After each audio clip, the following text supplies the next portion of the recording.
Hey guys, my name is Behroz and welcome to my channel. Today's video is a recorded podcast with Syed Irfan, who will talk about how individuals should prepare to land an executive level or call it a C-suite level finance roles.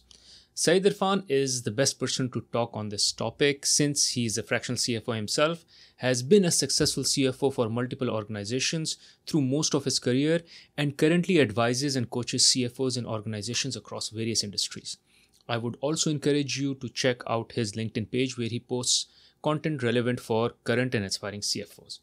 Now, before rolling into the video itself, I have one important task of you, which is in case you find any value from this video, please press the like button as this keeps me motivated and helps me improve the quality and quantity of content that I post on this channel. And secondly, and more importantly, subscribe to the channel as well.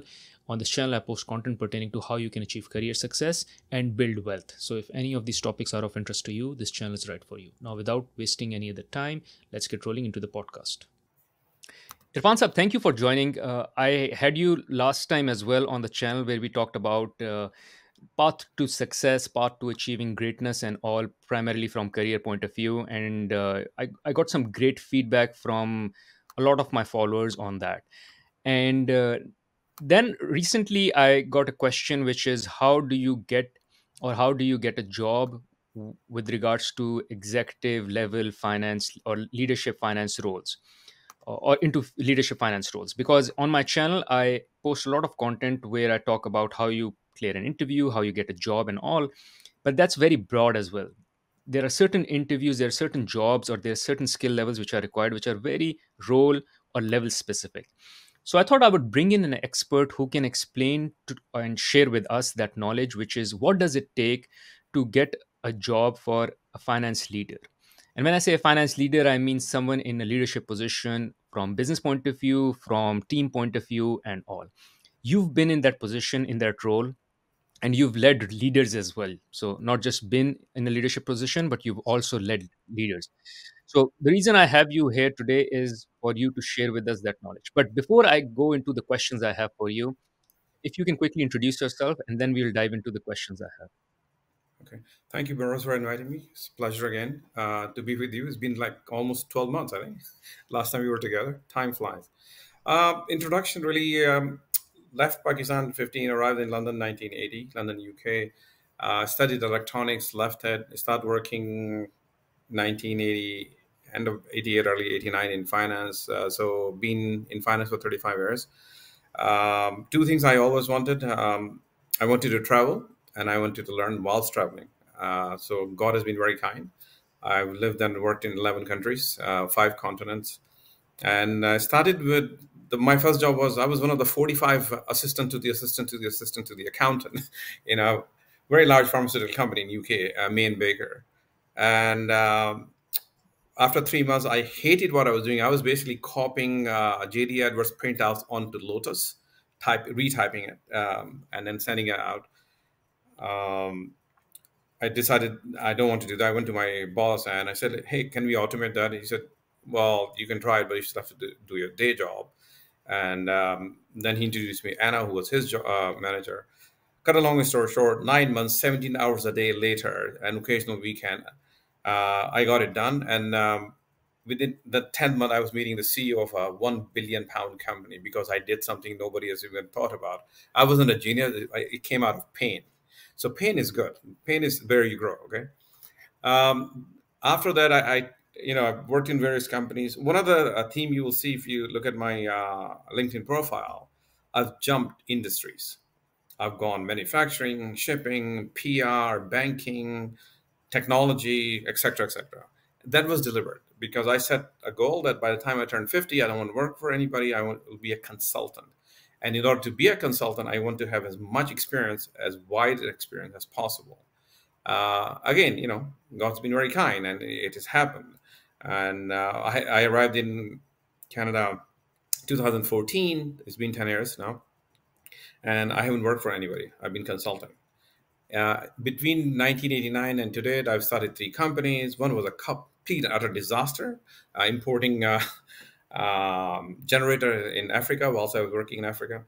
And the other was digital marketing. I was successful. I exited out in 2014 and sold it in UK. And last one here in financial technology between 2000. 17 to 21, I did an executive MBA full time when I came at the age of 50 and then started a company. And now I'm consulting with corporates, and I also coach and teach CFOs and CEOs on how to run business or how to position yourself for leadership role, et cetera, et cetera. Married with 3 kids. I hope that helps. Thank you, Irfan Saab. As I said in my opening as well, which is you now lead leaders. So let's dive into it. So the Okay. first question I have for you is: let's say there's a leadership position. I apply for it, and the recruiter says, "Here's an interview. You're scheduled for the interview." How do I go about preparing for that interview that I've been asked to, as in the interview that is scheduled? Okay. So one other thing I'll tell you from the get-go is assume you're going to be hired. You have to have that mindset. You start saying, okay, I'm going to be hired. So if I'm going to be hired, I'm going to be competing with at least 3 to 5 people. How do I outshine them, basically? How I would do that is this. I'll prepare and prepare and prepare again. I'll give you an example. When I got my first financial controller for a $4 billion company in Africa, it was 3 months, uh, four interviews, about 11 hours in total of interviews over 3 months. It was torturous, actually. And it was exciting and painful and worrisome. I went through their website. I looked at their leadership. The fourth interview was the CEO of a cement industry of the group, which was 2 billion of the $4 billion company. What I did was I went to their website. I read all the articles in the magazine on Dangote Group, on Financial Times, whatever was available online in 2008, and I picked a few things. So I'm going as a financial controller of a $4 billion organization and $2 billion business, the cement division. Okay, just think of the enormity. I'm coming from a couple of $100 million pounds worth of company. I wanted to know everything. You can't know everything. So what is their strategy? How are they going to grow? So they had a stated objective of 11 million tons cement to 17 million in 3 years. So 2008, 2011, from 11 to 17 million. Okay. So I also have worked in logistics. So I found out how many trucks they have. So they had 4,800 trucks. That basically means they're pushing 2,200 tons every year per truck. If they want to grow from 11 to 17 million, they need additional trucks. I only focus on a couple of points. So, strategy of growth: how are you going to grow? Do you have the capital? And then also look back 3 years of their account, which is a publicly traded company in Nigeria. How's that growth been? And that 11 to 17 million jump over 3 years, does it tie up with your historical growth? And if it doesn't, we did, fortunately. Mr. Dangote is very astute. He was going to buy Arsenal Football Club. It hasn't panned out. So it's research, research, research.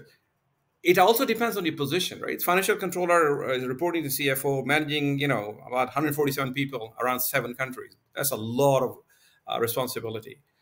Then I also found out what system they use. Again, through researching, I actually went to their office. Nobody does that anymore because online is the thing. I went to their office in Bond Street in London, pretending I'm doing some research.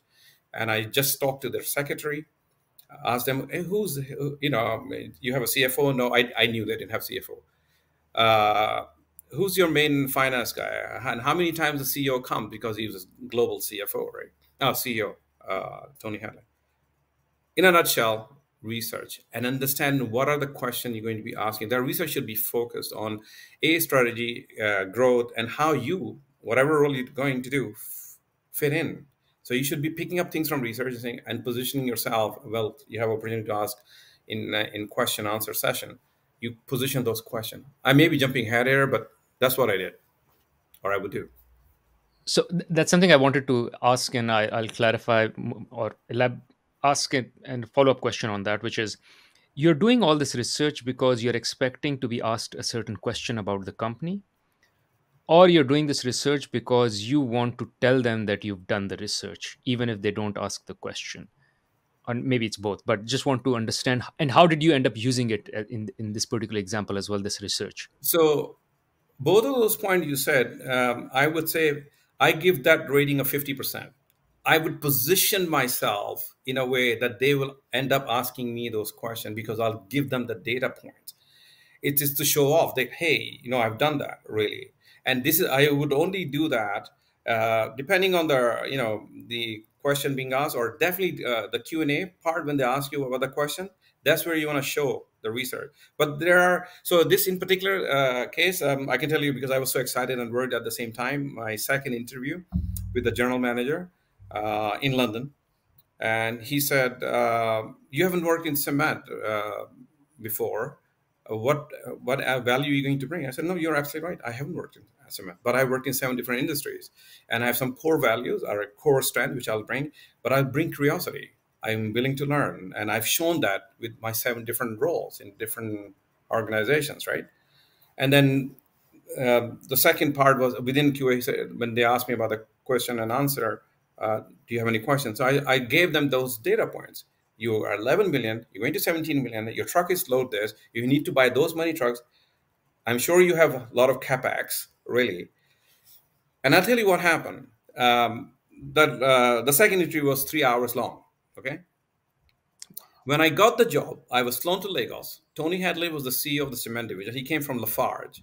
I asked him when I met him, because he was the last in the fourth interview. I said, Tony, I need to understand something. I'm really happy. I'm very excited. I'm, a little bit concerned because I don't know what I'm expected to deliver. Tell me what made you hire me. I asked him. He said to me, the when you told me about the truckload, I didn't even know that.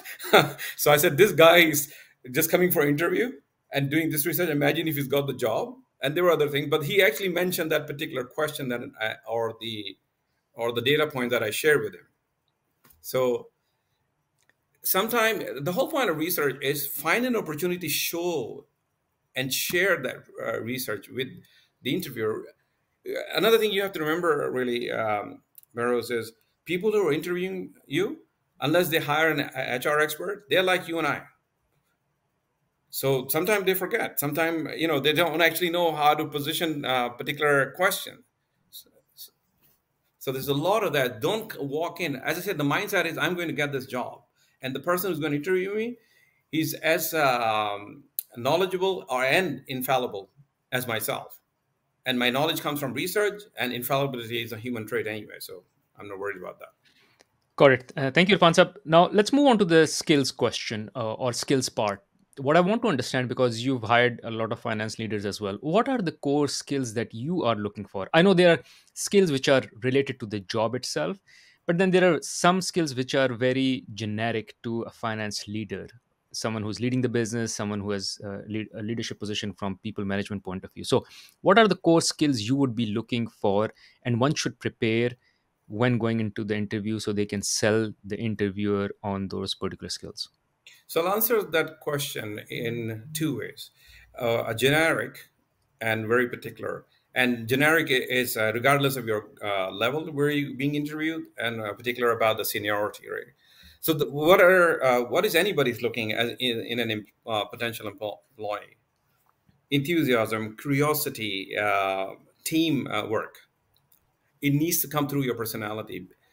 One of the biggest mistake you will make, or anybody will make, if you go interview, try to pretend to be somebody else. Be yourself, and then showcase your enthusiasm through previous examples, and showcase your willingness to learn, asking question about what are the opportunities if I have a gap, and openly admit. And I've repeatedly done that in various jobs until 10 years ago. I know this, but I don't know this. Would I have opportunity to learn? So there's nothing wrong with that. In fact, it is quite taken quite positively. That, oh, okay, he's not worried about sharing the gaps. Nobody's expecting you to come in at any level to know everything. You heard the phrase "getting your feet under the table." They give you a honeymoon period, 3 months, 6 months, depending on seniority, right? On a very particular way, when I'm looking for to hire the financial director or VP of finance, or helping CFOs to get a job, I'm looking for a few things really. Do you know how to strategically plan ahead?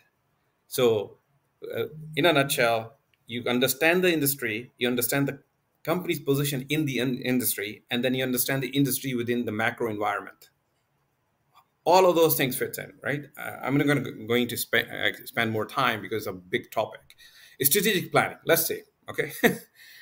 The other thing is really, do you use data points to make your decision making, or you it's just gut feeling?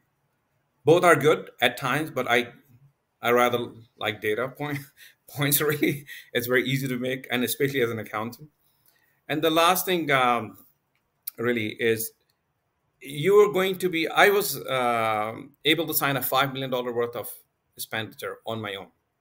Right, that's a huge amount of responsibility.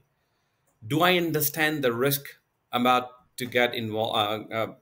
I'm about to get the company involved in by agreeing on an investment of any type, whether it's capex, opex, whatever, or a brand new project. Do I understand that? So understand risk, understand strategic planning, and understand how to use data to strengthen your arguments. Does that Got sort it. of answer your question? Got it. You did. So thank you for that. Another question that I have is, how do you go about effectively showcasing and selling your skills? And when I say skills, again, balance between, there is technical skills. So I think technical skills may come from the resume as well, but there might be some instances where you have to sell on your skills and tell them you possess them. And second is the soft skills, which is primarily, let's say, communication or influencing decision making. So how do you go about coming across as someone who possesses these particular skills, or the skills that you kind of talked about? What strategy should one use to sell themselves in the interview?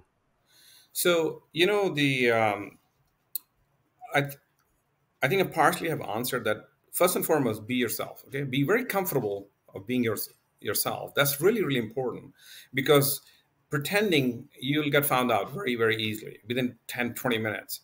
So don't try to the fake it until you make it. I don't believe in that at all. Okay, it doesn't work. May work on social media, but it doesn't work in real life. Okay, so be yourself, and then um, the other thing you want to look at on the soft side, the eye to eye contact. How much you get animated. How do I show excitement through modulating my voice? That's one aspect, and the other is my body language. Okay, so I'm very expressive. I use my hands. I use my eyes. I modulate my voice. All those things are very important. But if you use, the star method, situation, take action, and resolve. So how do you showcase? Well, you try to explain using a star methodology, an experience or an example from your previous working life, and then explain that, and then relate that to the job you're going to be doing. So one of the example, again, going back to Dangote, the reason I keep mentioning Dangote, that was my biggest job in my entire working life, and I was extremely worried. uh, how I'm going to manage that. So I prepared and I prepared and I prepared. You can never over prepare, by the way, right? I talked in front of the mirror. I had notes in my hands. It was a big job for me. Okay. And so I'll give them examples. So, going back to, you haven't worked in the cement environment industry. I said, look, I worked in banking, I worked in insurance. So what I did, I mentioned just 3 of the 7 industries before I worked in. I said, okay, these are the major differences from banking to, let's say, PR to shipping. But here's my core strength and how I gotten over it. So I'm making a decision on investment. I need to understand whether this investment is worthwhile for my shipping company. So if I'm discussing with the board, we're going to buy, let's say $90 million worth of ship. Okay, let's assume we have cash. What is the return? How long would it take? What's the geopolitical environment where the ship's going to? All those things will come in this environment when I have you're going to ask me to go from 11 to 17 million tons of cement. The investment in just the logistics side is hundreds of millions of dollars. Each truck costs $100,000. They were buying a 3-year-old Mac 1, Mac 2 from US. So just imagine. So I need to make sure that A, we are capable. Two, we have done our research and we can sell all these things. It's very good that you have the money, but can you sell it? And what's your ROI?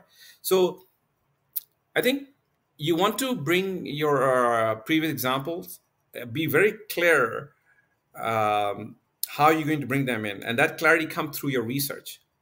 and the role you're going to play. You need to assume when you're interviewing that you've got the job. I know it's a mind game. That's what I did all the time. So what it helped me to do, exude a confidence level which may other people may not have been able to do, really. Because I'm talking to you as let's say you're interviewing me. I'm going to say, okay, Barrows, now we're going to do this. So it's in all in present tense. And if that happens, I'll, we'll do this. So I'm actually buying into the job. It's a very powerful psychological, how shall I put it? I don't know what's the right word. I'm lost for words. Psychological armor in your in your way of convincing people. Got it. Thank you, Irfan. This is helpful, um, and very helpful. So, another question I have, and partially you answered this with an example that you shared, but I would still like to pose this question again, which is, what if you don't, if you get a question for which you don't have an answer, or if you're asked about a particular skill which you don't possess? So, I know you said be yourself, but then there is an element of me trying to sell myself as well. So, Sure. where should I draw the line and stop exaggerating and just admit I don't know, or I don't have that skill and all? So, any thoughts and advice on that? Because, as you said, at certain level, when you're changing jobs, changing industries, or even if it's a big step up, there would be things that you don't know, or the skills that you don't possess altogether. And they might be looking for a particular skill which you don't have. Like, you have everything, you're just missing that one thing. So how do you go about ensuring you still land the job without being able to answer every question and having then all the skills that they require? So you remember I said the person who's interviewing is just like you and I, right? There's no expectation on his or her part that anybody being interviewed would know everything. There is none. This is an assumption you will make for your own detriment. Okay. So, and yet we all have gaps. One other thing you need to understand, when you get called for the interview, they would have gone through, I don't know, tens, if not number of tens of CVs. They picked you. There's something they're looking for. So the way I would answer the skill gap issue is to show my motivation, my attitude, my resolve from previous. Again, looking at pre example, let's say I went into shipping industry from PR industry. I was a financial director of PR company, ended up in Hong Kong as a financial director of shipping company. I didn't know much about shipping. So what are my core strengths? So I come back to that point and really understand your core strength. I'm not talking about qualification. When you go to the FD or CFO level, your qualifications are given. It's table stakes. Nobody is going to ask you. Okay, so don't worry about that as long as you're qualified. All right. So how do I therefore convince people? You can actually again give you example from. I'm just trying to remember the company. Another company, which wasn't then go did totally different industry. Um how would you make a decision on investment? You haven't been in the industry. I said, what does the investment require? Investment require mitigate some risk, have an ROI, and have a time period, and understand whether this investment comes within the broader strategy of what our business is. I can bring all those skill set. True, I don't understand this industry as yet, but I've shown repeatedly, really. There's no harm in admitting that you have a gap because we all do. But how do you want to cover that is by, again, giving an example in your previous working life, a very good example that how you manage the gap. There's no, I'm just going to elaborate a little bit more on that, really. You're going to be asked tough questions. Again, it comes down to preparation. Everybody gets asked tough question, and it doesn't have to be about your gap. It could be, one of my favorite question, and I learned to over prepare for that is uh, what happens. Tell me how do you deal with stress in working professional environment? Right? People have a different way of looking at it. The way I had answered previously is so look, depending on the situation, whether it's investment required or a decision to let go of somebody, I need to spend. I will not make decision immediately. I'll have take a couple of days, have a clear mind, and then write down what I need, and then discuss, collaborate with people. That's another thing at a senior level you're expected to do. You are not to know everything. That's why the collaboration comes in. I hope that's answered the question. Got Thank it. you. Thank you. Thanks a lot. I have one more question, which I think I should have asked earlier, but it's okay. I'll bring it now, which is, Okay. how do I go about introducing myself or starting the interview altogether? Are there any tips, suggestions on that? You mean when the interviewer asks, tell me about yourself, kind of Maybe thing? they ask you, tell me about yourself, or they go like, so how are you doing? And it's just like a intro, just setting up the stage. You have two options. One could be you just let the ball to the interviewer and just tell them all is good and be quiet. Or otherwise, if the interviewer says, okay, can you just, to break the ice, can you introduce yourself? And typically it's a question I've seen that is not graded because no one is kind of judging you on that question. But I've realized if you kind of ace it, people are not judging you, but if you do well, they get surprised that, wow, this is a good answer. So any thoughts on that? So most of my working life in the corporate sector has been in UK and around the world. 35 years old, really. UK is infamous for having terrible weather. So normally, they say, "How are you?" and "How was the journey?" Those are the typical questions, really, at the beginning of the. And I will always mention, thank you for asking. It's been one hell of a journey. It normally takes 50 minutes because of this train. Everybody can relate to that. So the point I'm trying to make is, if you can make it relatable at the onset, the person who's listening to it and can relate to it, he or she will become also very calm about this. Okay, this is, I can understand. He's like normal person, So, and again, that's one way of dealing with it. The other way, if they say, "Oh, tell me about yourself," that's a totally different question, really. So, introduction should be very short, brief, and not too long, and try to make it relatable. So, um, sports is big in Canada, for example. Really, I don't understand ice hockey at all. Really, I will never make a comment. So that's something to talk about if you understand ice hockey, for example. Got it, clear. Thank you, Irfan Sab. I have one last question before I let you go, which is, any common mistakes you've seen people doing in the interviews for finance leadership interviews? And if any you can recall, can you share those? Yeah, the common mistake, and I think I made that point earlier, your qualifications are a given, okay? So don't try and explain to me IFRS 14. I'm not interested because I have Ernest& and Young as my auditor. I'm a multi-billion dollar company. I don't want you to be an expert in any IFRS. I want you to showcase the skill that you can manage a team, you understand the business or are willing to understand the business, and how you'll make the business go forward. Anytime when I ask a question or I've been in interview, I've never used go into very detailed technical aspect of accounting. That's actually a definite no-no. Just don't do that.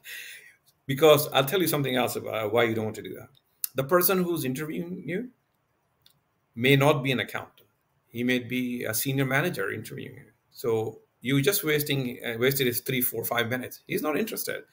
Remember, the very fact you're sitting in the first interview, they've seen something, and you have to convince them whatever they've seen is worth looking and going in the future further with, really. So don't be very technical. Use some insightful questions, really. Again, this is coming back to the first thing I said: prepare, prepare, and prepare. You cannot be over prepared.